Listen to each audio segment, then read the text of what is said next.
Number 11. Carl Herbert Landers. The disappearance of Carl Herbert Landers remains a haunting mystery to this day. He vanished while attempting to reach the peak of Mount Shasta in California, the second tallest peak in the Cascade Mountain range. Some theories suggest straightforward explanations like accidental falls or succumbing to illness, but others dive into the realm of the supernatural, drawing upon Mount Shasta's mythical reputation. Landers, an experienced adventurer from Orinda, California, set out on a climbing trip with some friends on May 22, 1999. He hoped to conquer the majestic summit, as it had always been a dream of his. However, what started as a normal climb quickly turned into a baffling puzzle that has stumped investigators and fascinated storytellers for decades. Despite Landers' outdoor know-how and careful planning, tragedy struck when he suddenly vanished near Lake Helen. Feeling unwell, he decided to continue alone toward the summit. As his friends watched him go, little did they know that it would be the last time they'd see him.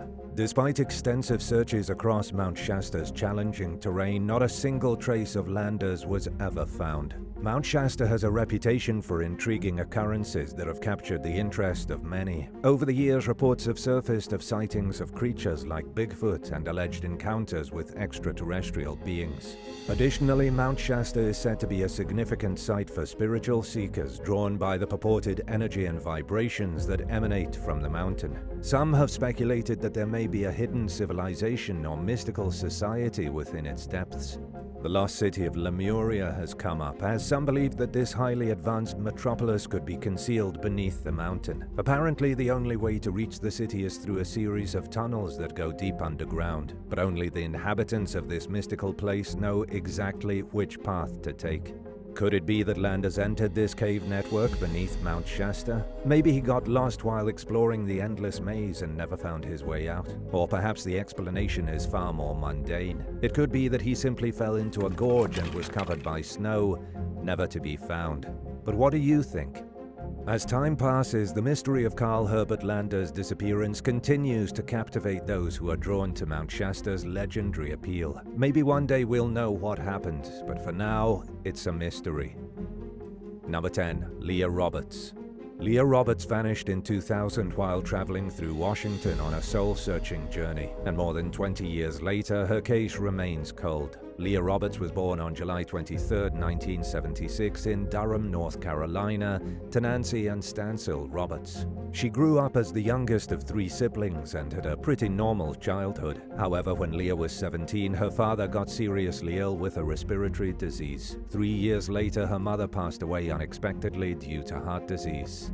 Leah, who was in her sophomore year at North Carolina State University, took some time off to be with her family before returning to school in the fall of 1998. Shortly after coming back to college, Leah got into a terrifying car accident when a truck suddenly pulled out in front of her. She got seriously hurt with a punctured lung and a broken leg that needed a metal rod to fix. Surviving the accident made Leah see life differently. She felt like she got a second chance. Despite these challenges, Leah stayed active in school, playing soccer and spending a semester in Spain. She even signed up for a field study program in Costa Rica. However, in 1999, Leah's dad passed away after battling his illness for years. This loss hit Leah hard, but she decided to continue with her plans to go to the Caribbean. Her trip there changed her perspective on life, making her want to explore the world and seek adventure.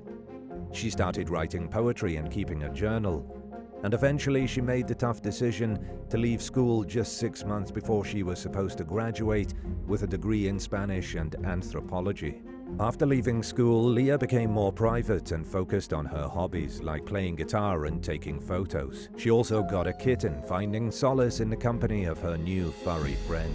On the morning of March 9, 2000, Leah got a call from her sister, Cara. After that, she made plans to babysit with her roommate, Nicole, for the next day. But Leah didn't show up for babysitting, and Nicole started getting worried by March 12th, when friends couldn't reach Leah either. Cara and Nicole spent 24 hours calling everyone they knew who might have seen Leah, but had no luck. On March 13th, Leah's friends joined Cara and Nicole to search Leah's room. Cara found a note from Leah to Nicole, sounding happy but cryptic and leaving money for bills. Leah mentioned a desire to travel, inspired by a book called On the Road by Jack Kerouac. Nicole remembered Leah Leah talking about a road trip and another book by Kerouac called Dharma Burns, which is set in Washington.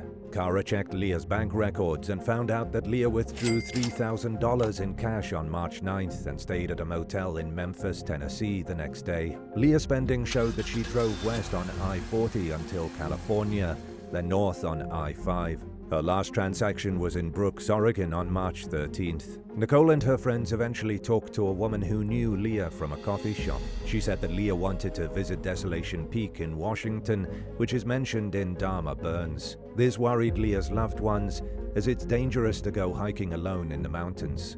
On March 18th, a couple found Leah's crashed white Jeep Cherokee in Mount Baker Snoqualmie National Forest, 30 miles from Bellingham. The car's windows were covered, suggesting that maybe someone stayed inside. That's when Kara knew something was seriously wrong and that her sister was truly missing. Upon discovering Leah's crashed car, investigators found that it had been traveling between 30 to 40 miles per hour, suggesting a severe crash. However, no signs of injury were found, nor were there any footprints around the scene. Kara and her brother Heath traveled to Bellingham to search for Leah, but found no evidence of her being treated at nearby hospitals. Inside the car, they found a movie ticket from a local theater, but couldn't confirm Leah's presence there.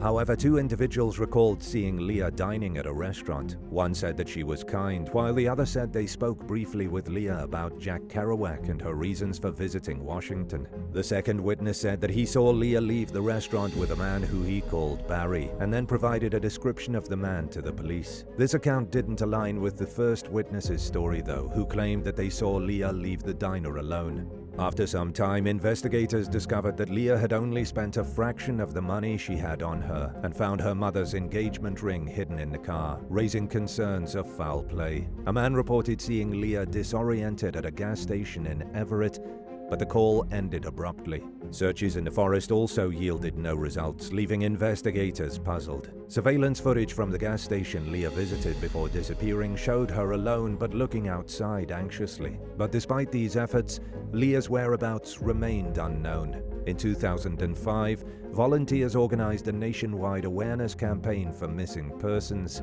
including Leah. The following year, investigators found signs of tampering in Leah's car, suggesting that someone with mechanical knowledge might have been involved, and this brought officers back to the second man who claimed to have spoken with Leah at the restaurant. He was a military man and had some experience as a mechanic. The man had since moved to Canada, which meant that investigators had to contact Canadian authorities to obtain his fingerprints and DNA. Unfortunately, though, the fingerprints were a dead end, and no updates have been provided regarding whether his DNA was a match to that found on Leah's belongings. But since it's now 2024 and the case is still cold, it's safe to say that the DNA likely didn't help solve Leah's disappearance. Number 9. Lauren Speer. Lauren Speer, a 20-year-old student at Indiana University, disappeared on June 3, 2011 after a night out at Kilroy Sports Bar in Bloomington, Indiana. Born on January 17, 1991 in Scarsdale, New York, Speer was a vibrant young woman studying textiles merchandising at IU. She had a close-knit circle of friends, including her boyfriend Jesse Wolf and her buddies Corey Rossman and Jay Rosenbaum, whom she had met years earlier at Camp Towanda in Pennsylvania. The events leading up to Speer's disappearance are documented through witness statements and surveillance footage. On the night she vanished, Speer was drinking heavily with friends, and witnesses reported her leaving the bar with Rossman and returning to her apartment. Later, she left again barefoot and seemingly disoriented, with her purse and keys found along her route through an alleyway. She met up again with Rossman, and together they went back to his apartment. Rossman passed out drunk in his bed, leaving his roommate Michael Beth to look after Speer, who was extremely intoxicated and wanted to keep the party going. Beth called his neighbor, Speer's friend Jay Rosenbaum, to keep an eye on Speer. She then went to Rosenbaum's apartment, where she stayed for about an hour. Rosenbaum told investigators later on that he observed bruising under the girl's eye, but he claimed that Speer couldn't recall how she sustained the injury. From Rosenbaum's phone, Speer called Wolf and another friend, but neither of them answered. Shortly after that, at around 4:30 a.m., Speer left Rosenbaum's apartment, likely to head back to her own place, which was just a short walk away. The last known sighting of her was heading south on College Avenue. Despite extensive efforts, including a 9-day search of a landfill and investigations into potential suspects, Speer's whereabouts remain unknown. Various theories have emerged to explain her disappearance, including suspicions about the men she was with that night and allegations of drug use. Some speculate that she may have been overdosed and those with her may have hidden her body to avoid criminal charges. Others suggest the possibility of abduction by a stranger. The investigation has faced challenges, including the refusal of some individuals, including Wolf and Rosenbaum, to take police-issued polygraphs. Both men also retained lawyers soon after Speer's disappearance. However, they claim to have taken privately administered polygraphs and one from the FBI. Speculation about Speer's drug use has also surfaced, with allegations that she consumed alcohol, snorted cocaine, and used prescription drugs on the night she vanished.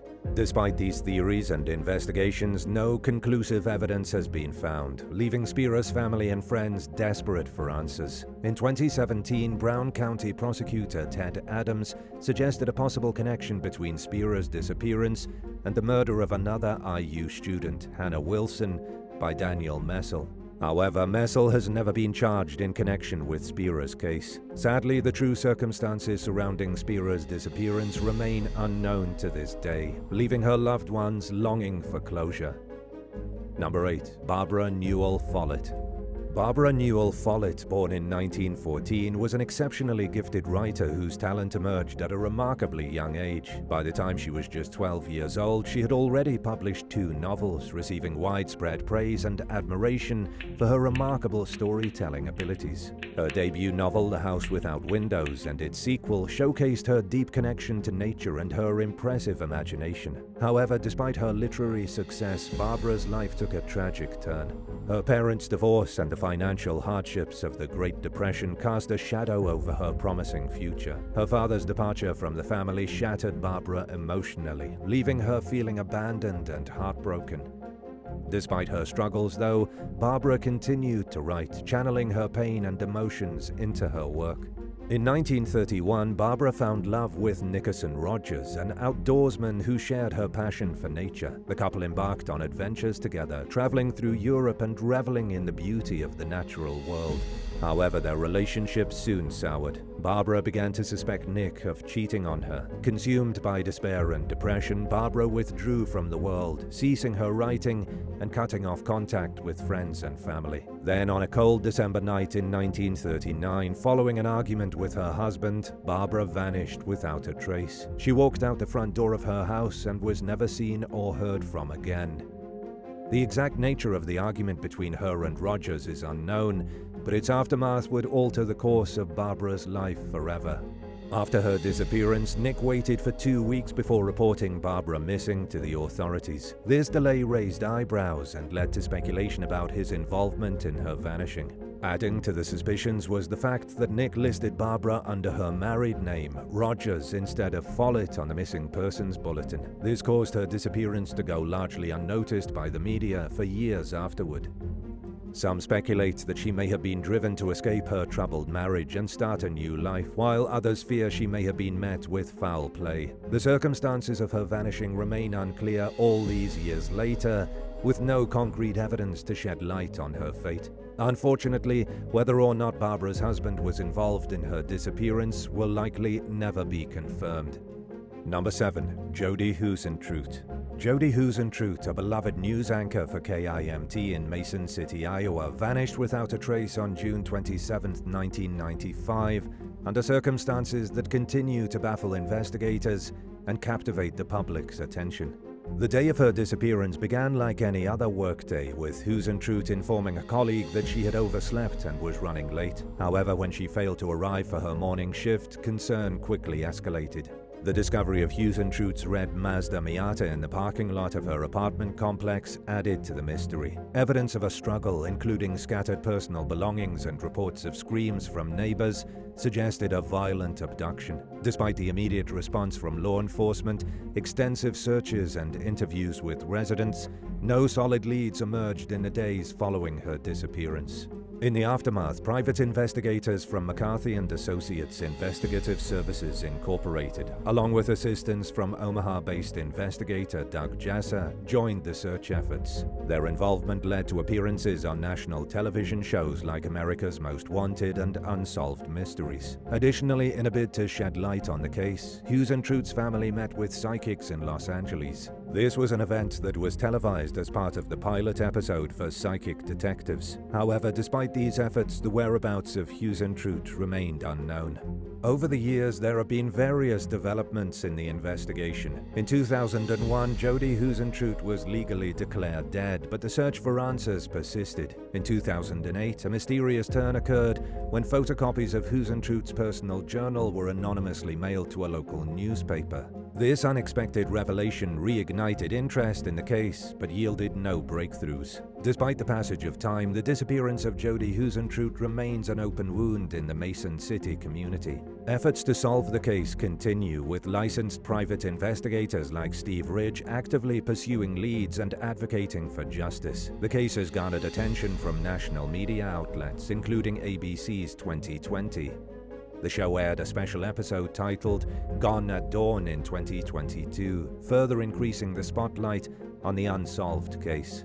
As of 2023, the investigation into Jodi Hughes and Trute's disappearance remains ongoing, with renewed efforts to uncover the truth. With a reward of $50,000 offered for information leading to the recovery of Hughes and Trute's remains, there's still hope that closure may one day be found for her family and the community that continues to seek answers. Number 6. Britney Beers.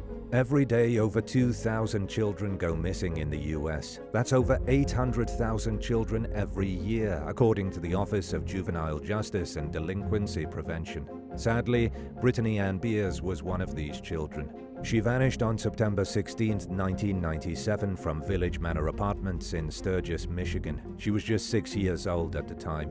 On the evening of her disappearance, Britney was playing outside her family's residence, riding her bicycle around the neighborhood.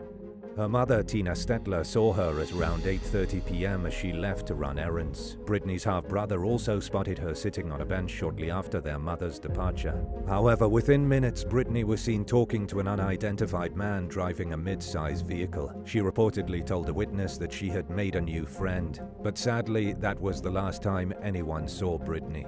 When Stetler returned home at about 9:05 p.m., she realized that Britney was nowhere in sight, prompting her to call the authorities. Britney's bicycle was found abandoned shortly after her disappearance. Sketches of the man Britney was last seen with were distributed, but his identity remains unknown. He was described as being in his late 20s or early 30s, with short black hair and a thick mustache. He was seen driving a red car or brown Renault automobile. Police wanted to question him as a witness, not a suspect, but they were never given the opportunity. The man never identified himself to the authorities, leaving the case cold. In 1998, Michigan courts removed Britney's older brother and younger sister from the family's home due to allegations of child abuse and neglect. Britney's father, Raymond Beers, along with his brother James Beers and Kevin Folsom, the father of one of Britney's half-brothers, were allegedly involved in the abuse. Folsom was imprisoned for abusing Britney but was released in 2008. Britney's case gained attention again in 2000 when a man from St. Clair Shores, Michigan was arrested for possessing inappropriate images featuring children. One victim resembled Britney, but after extensive investigation they proved that it wasn't her. In 2015, Daniel Furlong was named a person of interest in Britney's abduction. He had previously abducted, assaulted, and strangled a girl named Jodi Parrock in 2007. DNA evidence linked Furlong to Jodi's murder, and he even confessed to the crime. Furlong resembles the sketch of the man seen with Britney, and his past crimes were similar to her disappearance. But now he denies involvement in Britney's case. It's possible that he could have been persuaded to confess while under heat from investigators during an interrogation. But whether or not that's true isn't clear. Despite ongoing investigations and persons of interest, Britney's disappearance remains unsolved. She has never been found, dead or alive, so the search for answers continues. Number 5. Paula Jean Welden. Paula Jean Welden's disappearance on December 1, 1946 has left a lasting mark on the history of Vermont. The cold case is a somber reminder of the mysteries that can unfold in the tranquil landscapes of rural America.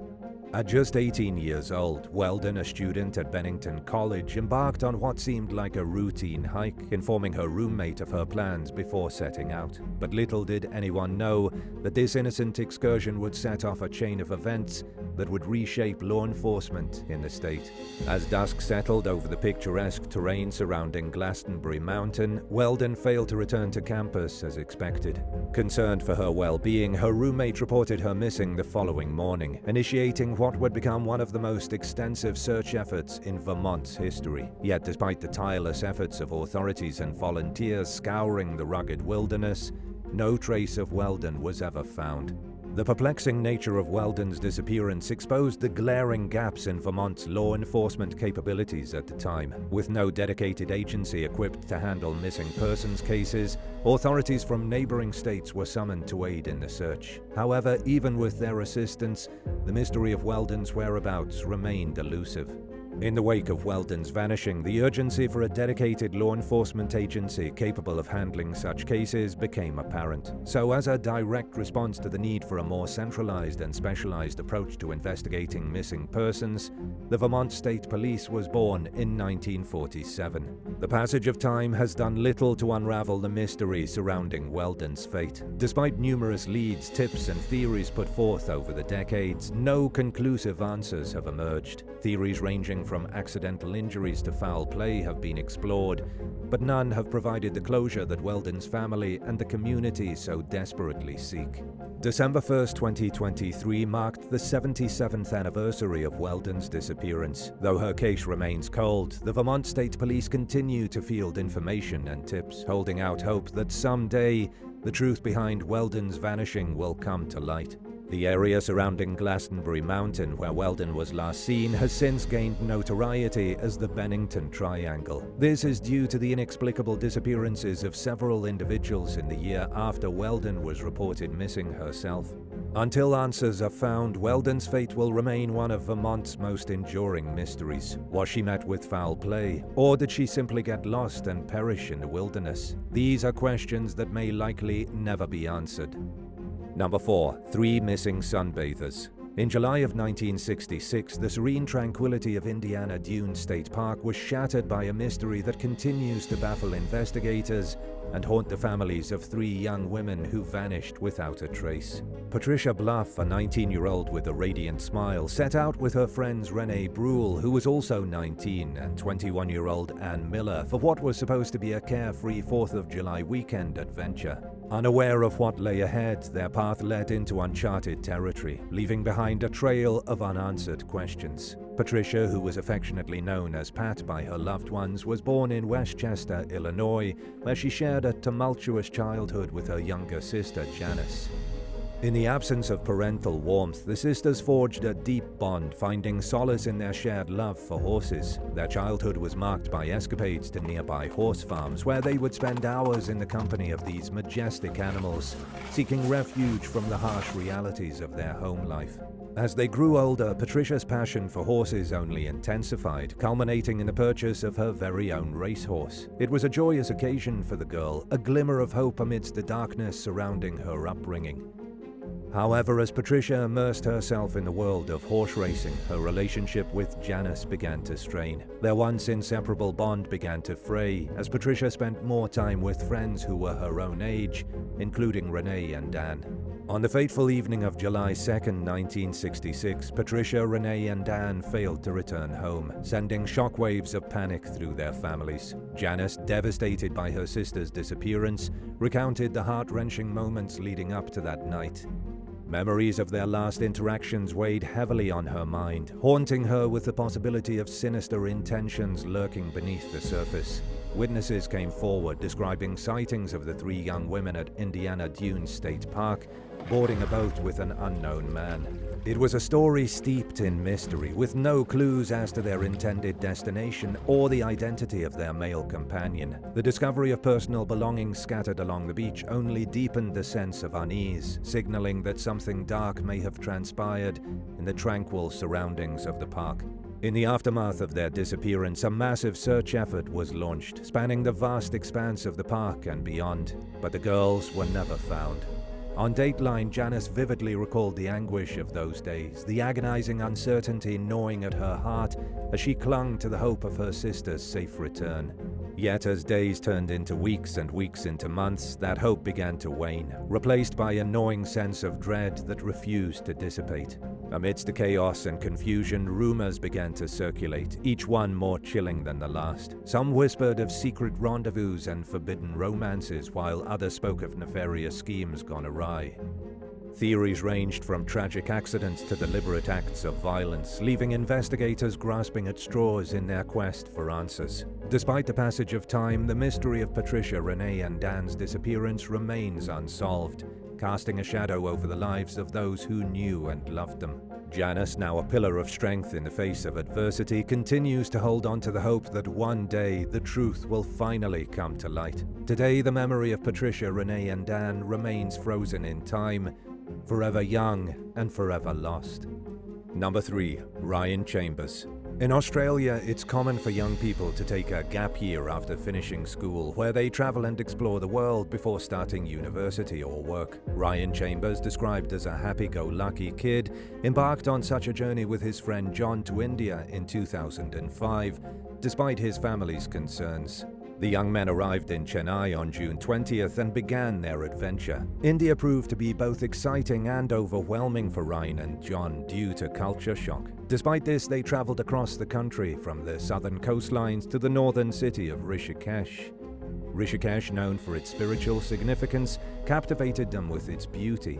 However, after 2 months, Ryan called his family, expressing a desire to return home, only to change his mind later on. He seemed unsettled in the days leading up to the call. The turning point came on the night of August 23rd, when Ryan left a commune they were staying at in Rishikesh, leaving behind his belongings and a cryptic diary entry. The last thing Ryan ever wrote said, "If I am gone, don't worry. I'm not dead. I'm freeing minds. But first I have to free my own." John, unaware of Ryan's departure, raised the alarm when he couldn't find him the next morning. Despite extensive searches by Ryan's family, local authorities, and the Australian consulate, no trace of him was ever found. A week later, there was a reported sighting of Ryan at a temple near Rishikesh, but efforts to locate him based on this lead were unsuccessful. Ryan's family returned to India with a film crew to raise awareness and conduct another search, but to no avail. This documentary has since been released and is called Missing in the Land of the Gods. Speculation arose about Ryan's possible involvement with drugs and the dangerous tides of the Ganges River. His family also considered the possibility of him joining a religious or spiritual group, perhaps one that remained isolated from the rest of the world. Over the years, Ryan's family has faced numerous challenges, from dubious sightings to psychics' advice. They've tried to keep his case alive, even as hope wanes. In 2014, in an interview with a newspaper, they shared their ongoing struggle, acknowledging the passage of time and the uncertainty surrounding Ryan's fate. Today, 19 years later, Ryan's family continues to search for answers, clinging to memories and enduring the agony of not knowing what happened to him. They've tried everything in their power to find him, but Ryan's disappearance remains a haunting mystery, leaving behind a void in their hearts that time has yet to fill. Number 2. Keith Reinhard. Keith Reinhard, a sports writer from Chicago, decided to leave the bustling city life behind and seek solace in the quiet mountain town of Silver Plume, Colorado, in the summer of 1988. With his 50th birthday coming up, Keith aimed to rejuvenate himself. He wanted to fulfill his dream of owning an antique shop, conquer his fear of heights, and write a novel. On August 7, 1988 at 5 p.m., Keith closed the antique shop he'd opened, informing friends of his plan to hike Pendleton Mountain summit, a trek he estimated would take just 6 hours. But unfortunately, he never returned. Before his disappearance, Keith became fixated on Tom Young, another Silver Plume resident who vanished a year earlier, having occupied the same storefront Keith now ran. Young's mysterious disappearance inspired Keith's writing, which eerily mirrored his own fate.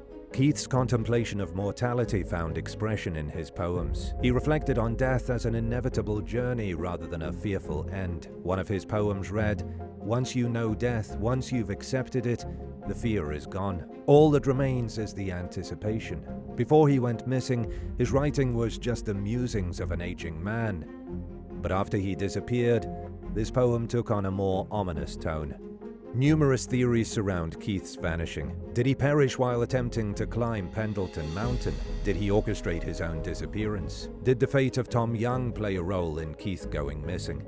15 years later, a filmmaker named Eric Walter, drawn to Silver Plume's mystique, set out on a journey to explore the town and uncover the truth behind Keith's disappearance. Captivated by the town's eerie charm, the filmmaker immersed himself in its history and spoke with locals, delving into records and capturing the town's atmosphere on film. In 2014, collaborating with Keith's family, the filmmaker began the production of a documentary called Dark Side of the Mountain, leaving no rock unturned while investigating the former sports writer's disappearance.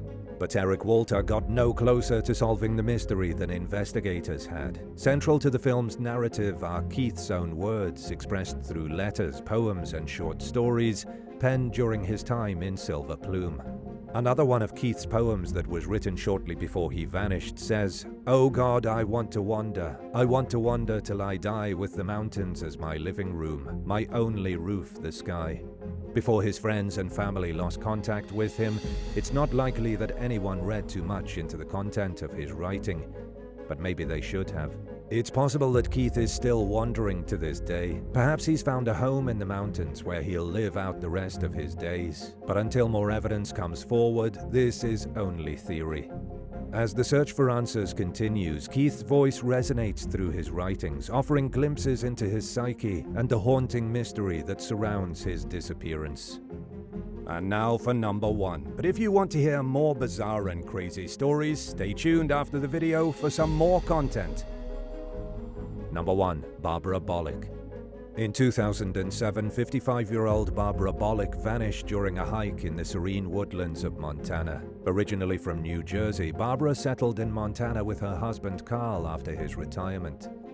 Despite initial struggles with the cold and winds of Montana, Barbara found solace in the Bitterroot Mountains' beauty. She was an avid hiker, so she explored trails alone, equipped with a .357 Magnum pistol for safety. But apparently the gun did little to protect her from her fate. Bear Creek Trail held a special place in Barbara's heart, leading to a hidden overlook boasting breathtaking views. On July 18, 2007, she embarked on this trail with her guest, Jim Ramica, while Carl's cousin Donna opted out due to a hangover. Jim and Barbara reached the overlook, enjoying the scenery and a packed lunch. After a brief encounter with 2 unidentified hikers, Barbara disappeared while Jim briefly admired the view. Despite immediate efforts to find her, Barbara remained missing, leaving no trace of herself behind. Investigators explored various possibilities, including accidental falls or animal attacks, but no evidence supported these theories. The presence of the unidentified hikers became a crucial lead, yet they remained elusive even after extensive searches and appeals to the public. Described as 2 young men with a black mixed-breed dog, the hikers were clean-cut with athletic builds. They drove a light-colored Chevrolet S10 SUV with Missoula County, Montana license plates. Although they weren't considered to be suspects in the case, their information could have provided vital clues. But sadly, they were never located and questioned. Barbara's disappearance baffled investigators. Despite ongoing efforts and substantial rewards, her case remains unsolved, leaving her family struggling in the absence of answers. Number 8. Hollow Tree. In central Ohio in 2010, the bodies of 3 people were found inside a hollow tree.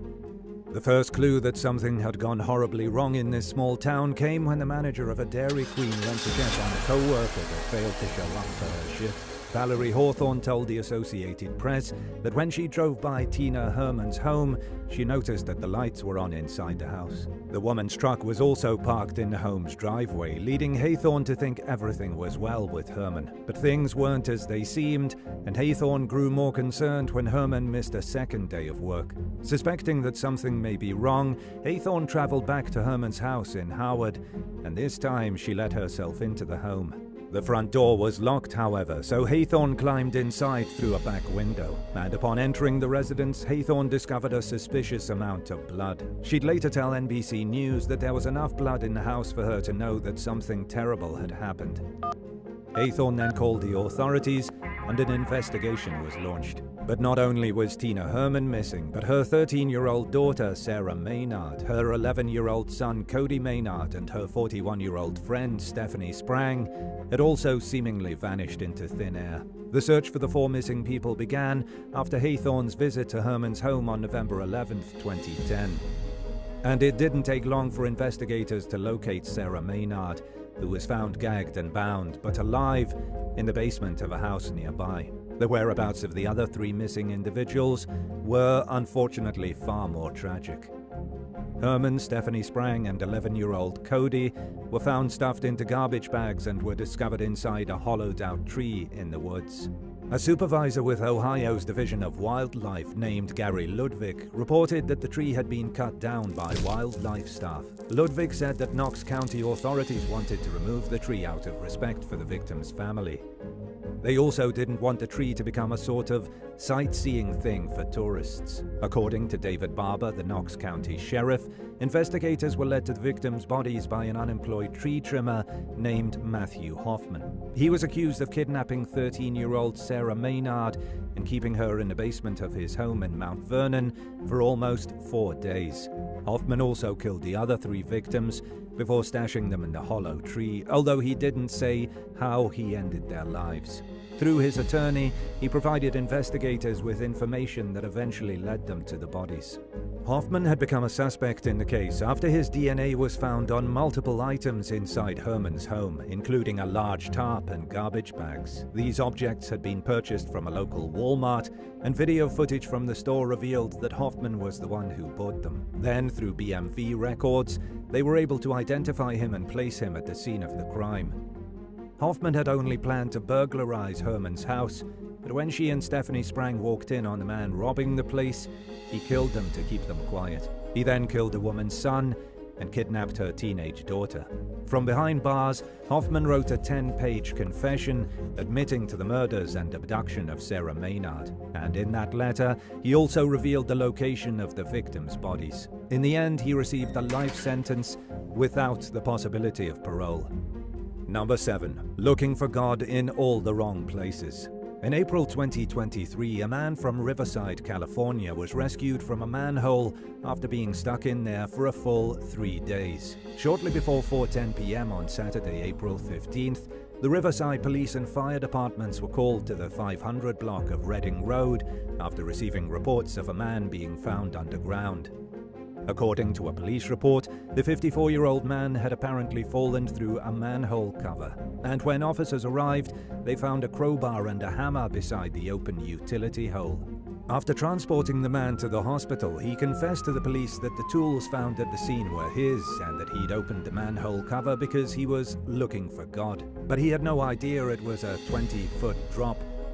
So, when he fell in and made contact with the floor, he severely injured his right ankle and required surgery to fix it. Officers were later made aware that the man had been reported as an endangered missing person, and although he'd hurt his ankle pretty bad, he was lucky he didn't sustain any other injuries. He apparently stayed alive by drinking septic water, and it's a miracle he didn't get sick from that alone. The man's name has been kept a secret in order to protect his identity, but he'll likely think twice before looking for God in another manhole.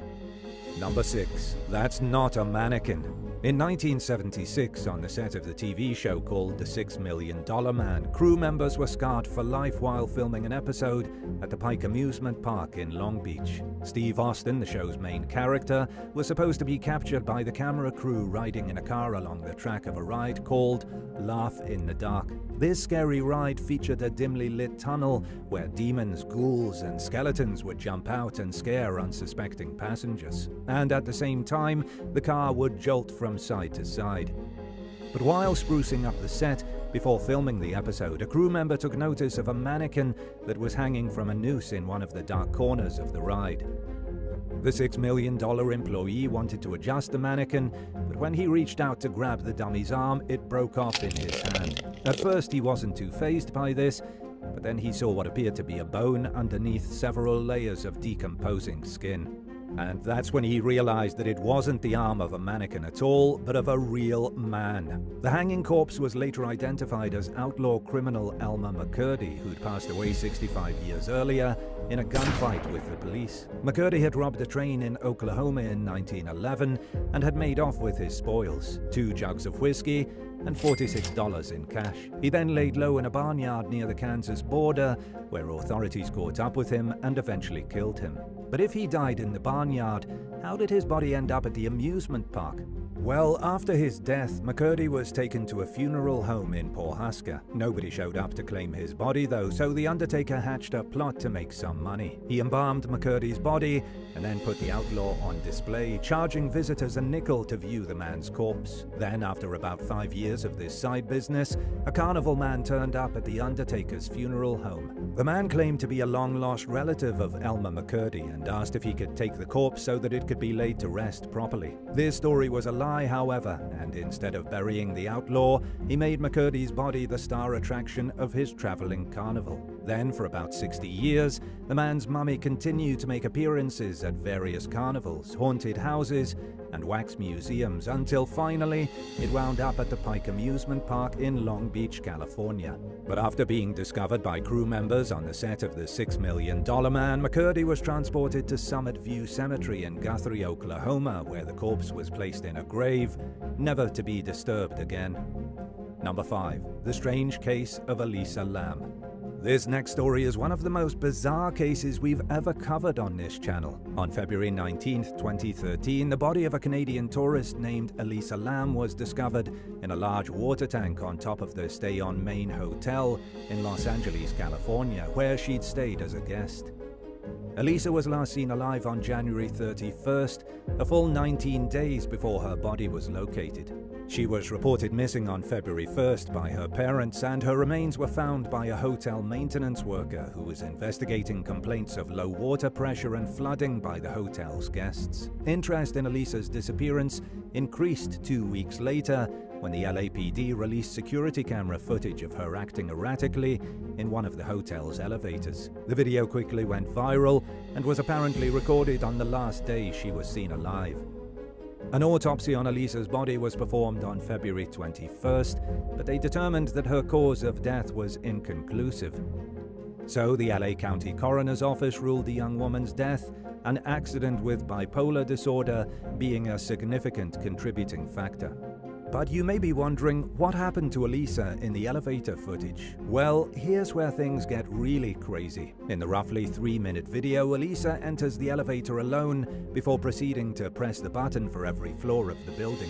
She then stands in the corner of the lift while peering out the open door, which suspiciously stays open even after 20 seconds of no motion in the doorway. She then slowly walks toward the open door and steps halfway out of the elevator to peer around the corner. After doing this, she seems to be frightened and moves to the front right corner of the lift as if she's hiding from someone or something.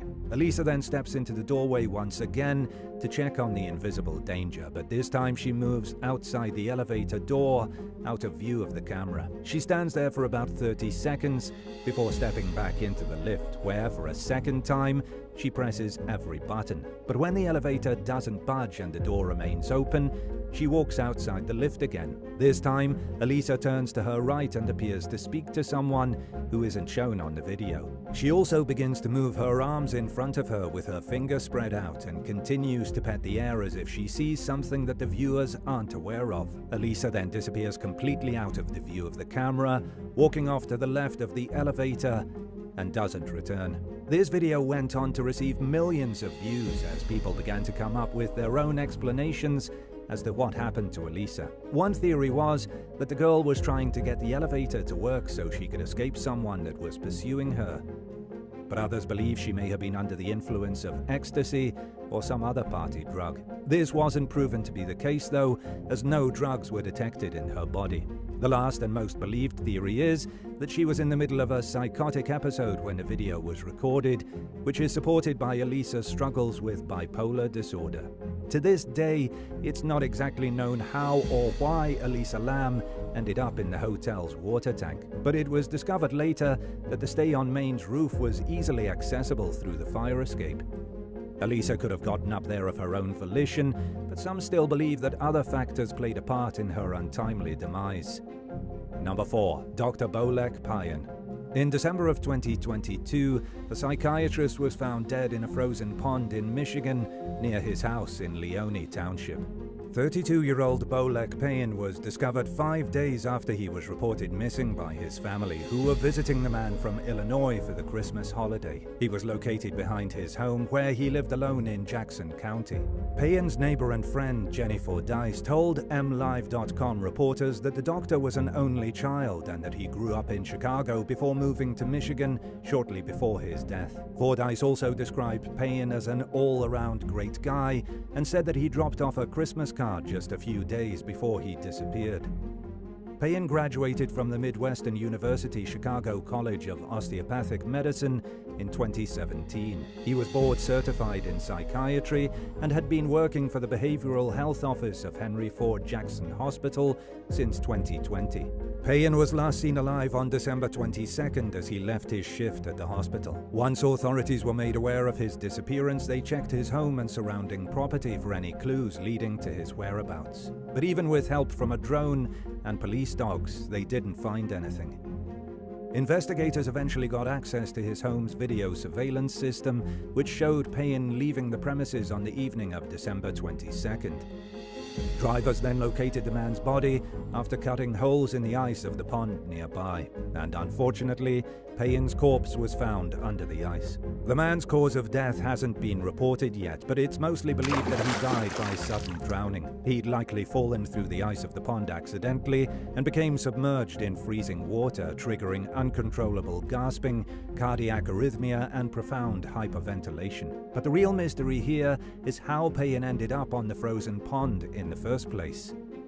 Investigators discovered that Pan didn't speak with friends, family, or his employer before setting out on foot on the day he went missing.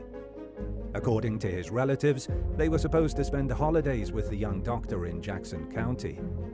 But when he didn't return home on December 22nd, they began to worry because it was highly unlike him to disappear without saying anything to anyone about where he was going.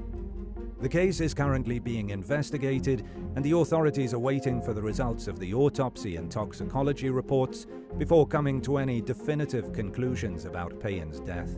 Number 3. Who am I? An Australian man named Gabriel Nagy disappeared on January 21, 1987, and the only trace of the man was his burnt car that was found along the side of a road. It was quite unusual for Gabriel to go anywhere without letting his family know ahead of time, so local authorities launched an investigation to see if they could locate him. A few weeks later, a clue turned up when Gabriel surfaced long enough to pull out some cash from his bank account. The trail led police to a convenience store in Newcastle, where Gabriel had purchased camping supplies. However, after that, the case went cold. With no additional clues to go on, Gabriel's family was left with only grief and unanswered questions. And for the next 2 decades, no sign of Gabriel ever surfaced. But just before his wife and kids were about to have him legally declared dead, there was a break in the case. An officer was going through public records when he made a startling revelation. Gabriel Nagy had been alive the whole time, but had sustained a head injury during the car crash he wandered away from. This injury did quite a number on the man, leaving him with no memories of his family or past life, aside from some bits and pieces that came back to him every now and then. Throughout the 23 years he was considered a missing person, Gabriel lived on the street and worked odd jobs until a pastor offered him a permanent position as a caretaker. When investigators finally tracked him down, he was reunited with his relatives. Instead of overwhelming Gabriel with stories of a life he had no recollection of, his family chose to let him put the pieces of his memory back together slowly due to his amnesiac disorder. And today, Gabriel stays in touch with his wife and grown kids, even though he now lives separately from them. Number 2. Dennis Pring. For 10 whole years, a tenant of a house in Bedminster, Bristol, lived with the corpse of his former roommate, who'd been left to decompose in the cushions of the man's sofa. In 1998, Alan Derrick found his roommate, Dennis Pring, dead on his couch. Pring was an illegal lodger and wasn't mentioned on the lease of the flat, and Derek feared he might be evicted if his landlord ever found out that the man had been living there. So instead of getting the authorities involved, Derek concealed Pring's corpse with cushions from the sofa and 2 armchairs. Then, for the next 10 years, he lived with Pring's decomposing body, never once mentioning his death to the police. Of course, neighbors complained constantly about the foul smells coming from inside Derek's flat, but even though council officers visited, the man's corpse wasn't found. And amazingly, it wasn't until January 2008 that Pring's skeleton was discovered.